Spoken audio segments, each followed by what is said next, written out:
신경으로 신앙 고백하심으로 4월 18일 목요일 아침 예배를 하나님 앞에 드립니다.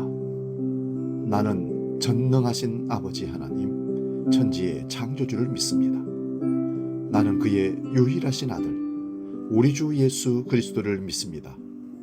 그는 성령으로 잉태되어 동정녀 마리아에게서 나시고 본디오 빌라도에게 고난을 받아 십자가에 못 박혀 죽으시고 장사된 지 사흘 만에 죽은 자 가운데서 다시 살아나셨으며 하늘에 오르시어 전능하신 아버지 하나님 우편에 앉아 계시다가 거기로부터 살아있는 자와 죽은 자를 심판하러 오십니다. 나는 성령을 믿으며 거룩한 공교회와 성도의 교제와 죄를 용서받는 것과 몸의 부활과 영생을 믿습니다. 아멘.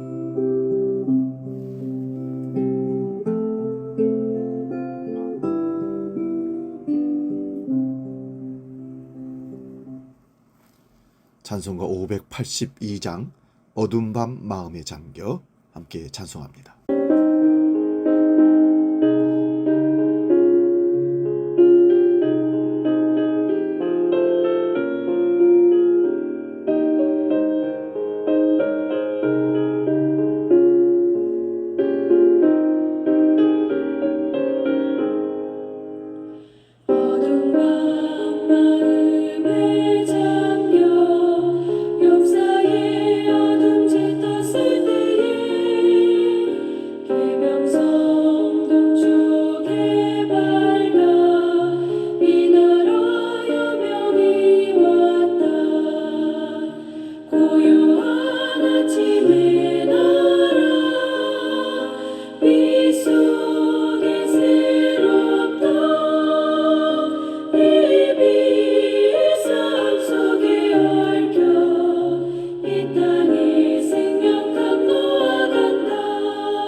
오늘 아침 우리에게 주시는 하나님 말씀은 구약성경 출애굽기 14장 13절 14절을 보겠습니다. 구약성경 102면에 있습니다. 이 말씀 봉독할 때에 살아계신 하나님의 음성을 들을 수 있기 바랍니다.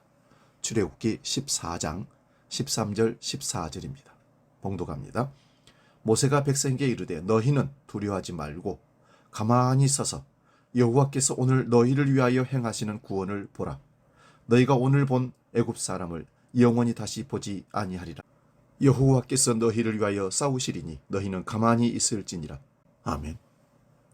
오늘 봉독한 말씀으로 역사의 소리를 들으라, 이런 제목으로 말씀의 은혜를 나눕니다. 우리의 역사는 사실 그대로를 보여주며 흘러갑니다. 그런데 누군가는 그 흐르는 역사에서 하나님의 음성을 듣고 역사의 물줄기를 바꾸려는 시도를 하기도 하고 직접 나서기도 합니다. 인류가 이 세상에 존재하게 된 이후 우리의 역사는 그렇게 이어져 왔습니다. 그 역사에는 아픈 흑역사도 있고 태평성대를 누리는 흑역사도 있습니다. 역사는 이와 같이 모든 것을 품고 지금도 쓰여지며 흘러가고 있습니다. 오늘 본문은 출애굽한 애굽 군대의 추격을 받으며 홍해에 막혀 오갈 수 없는 분위기를 만난 이스라엘 백성들의 상황이 나옵니다. 우리가 당면한 오늘의 상황과도 비슷합니다. 그러나 이런 시련을 통해 하나님의 음성을 들을 수 있다면 오히려 놀라운 축복의 기회가 될 수 있습니다. 이런 사람은 사방으로 우겨싸움을 당해도 쌓이지 않으며 부끄러뜨림을 당해도 망하지 않는 비결을 알고 있는 사람입니다. 바로 하나님의 음성을 구하며 그분의 가르침에 순복하는 사람입니다.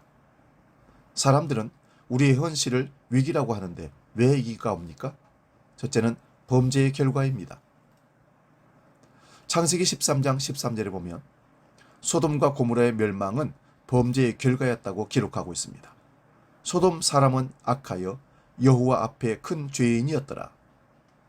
그 도시는 환락과 음란의 도시였기에 하나님의 진노가 임하여 망하고 말았습니다. 범죄는 반드시 멸망이라는 결과를 가져옵니다. 둘째는 불신입니다. 민수기 14장에 나오는 12명의 가나안 정탐꾼에 대한 얘기가 불신의 결과가 얼마나 무서운 결과를 보여주는지를 보여주는 역사입니다. 하나님의 명령은 가나안을 내가 너에게 주었으니 들어가서 취하라는 것이었습니다. 그들은 모든 방법을 하나님께 맡기고 믿음으로 진격해 들어가 취하기만 하면 되는데, 하나님, 당신은 아무리 적과 꿀이 흐르는 땅이라고 말씀하시지만 눈으로 현실을, 이 역사를 확인해 보니 우리가 도저히 공격해서 차지할 수 있는 그런 땅이 아니라 난공불락입니다 라고 했다는 것입니다. 하나님은 하나님 없이 내가 주인 되어 어떤 일을 시도하려는 인간들의 고집을 막지 않지만 하나님이 빠진 인간의 계획이 헛된 것임을 경험케 하셨습니다. 요즘 우리의 정치, 경제, 사회, 문화 모든 부분에 혼돈을, 갈등을 보면 마치 긴 터널을 지나는 것 같다는 말을 자주 합니다. 세계의 정세는 급변하고 있습니다. 러시아와 우크라이나, 이스라엘과 하마스, 이란과 이스라엘, 혼돈의 역사가 계속되고 있습니다. 이들의 전쟁을 통해서 많은 백성들이 무고하게 죽어가고 있습니다. 이런 상황 가운데 경제는 더욱더 혼란스럽고 정치적으로 혼란스럽고 우리 대한민국도 여전히 이 혼란스러운 역사를 계속 써가고 있는 것이 사실입니다. 왜 우리에게 이런 연단과 시련이 있을까요? 범죄하고 교만했으니 치리하는 당연한 결과가 아닙니까? 라고 생각한다면 우리에게는 미래가 없습니다. 그러나 하나님이 주시는 시련의 의미는 고통에 있지 않고 우리를 통해 이루고자 하는 하나님의 미래의 축복에 있다는 사실을 꼭 기억하시기 바랍니다. 예수 그리스도께서 길 가실 때 소경을 발견한 제자들은 도대체 저 사람은 누구 죄 때문에 남에서부터 소경입니까? 부모의 죄입니까? 아니면 저 자신의 죄입니까? 예수님의 대답은 누구의 죄 때문이 아니라 하나님의 능력을 나타내고자 함이라고 말씀하셨습니다. 우리는 이 아픔을 통해 하나님께서 어떤 뜻을 갖고 계신지를 분별하게 되고 역사의 소용돌이를 치며 전쟁과 전쟁이 난무하는 이 시대에 우리 생명이, 우리 역사의 주관자가 누구이신지를 우리는 다시 한번 확인하게 되는 것입니다. 길고 긴 이 전쟁과 경제적인 암흑한 이 시대를 우리는 이 땅에서 믿음으로 살아내야 할 책임적 존재가 되었습니다. 도망가는 것이 아니라 부딪혀서 싸워서 우리는 하나님의 뜻을 이루는 하나님 백성으로 이 땅을 살아가야만 합니다. 우리가 역사를 통해 주시는 하나님의 음성을 겸허하게 받아 회개하고 순종하기만 한다면 하나님이 모세에게 주셨던 너희는 두려워 말고 가만히 서서 여호와께서 오늘날 너희를 위하여 행하시는 구원을 보라는 본문의 말씀을 다시 봉독하고 마치겠습니다.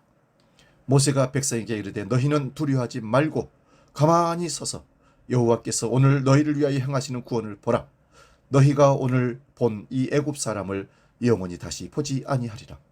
여호와께서 너희를 위하여 싸우시리니 너희는 가만히 있을지니라. 아멘. 기도하겠습니다. 거룩하신 아버지, 능력의 아버지, 역사를 주관하시는 아버지, 우리는 역사를 통해서 무엇을 배웁니까? 전쟁의 역사, 경제적인 암흑의 역사, 질병의 역사, 혼돈의 역사, 이런 부패 부정의 역사들을 우리는 보면서 하나님의 뜻이 어디 있는지를 분별할 수 있기를 원합니다. 주여, 주께서 우리에게 주시는 이 역사 속에 말씀하시는 음성을 듣게 하시고 그 말씀에 순종하고 회개함으로 하나님이 구원하시는 놀라운 은총의 능력을, 그 역사를 목도하고 볼 수 있는 경험을 믿음으로 보게 하여 주옵소서. 이제는 주기도로 함께 기도합니다. 하늘에 계신 우리 아버지, 아버지의 이름을 거룩하게 하시며 아버지의 나라가 오게 하시며 아버지의 뜻이 하늘에서와 같이 땅에서도 이루어지게 하소서.